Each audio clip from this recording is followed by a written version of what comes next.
കേന്ദ്ര അന്വേഷണ ഏജൻസികളുടെ വിശ്വാസ്യത നഷ്ടപ്പെട്ടെന്ന പ്രചാരണം കടുപ്പിക്കാൻ LDF. മാസപ്പടി, കിഫ്ബി വിഷയങ്ങളിലെ ED ഇടപെടൽ മുൻനിർത്തിയാണ് പ്രചാരണം.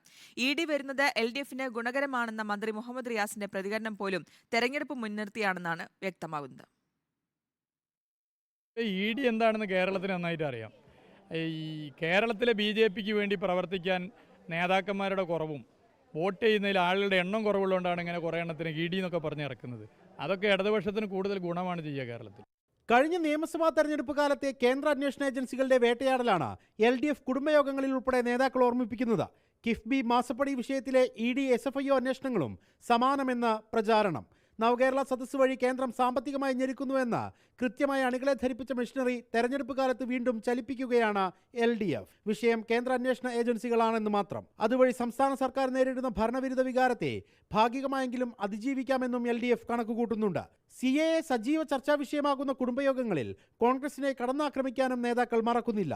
ഡൽഹി മുഖ്യമന്ത്രിക്കെതിരായ ED നീക്കങ്ങൾ മുൻനിർത്തി ഒരു പടി കടന്ന പ്രതിരോധം തീർക്കുകയാണ് LDF. റിപ്പോർട്ടർ, കോഴിക്കോട്.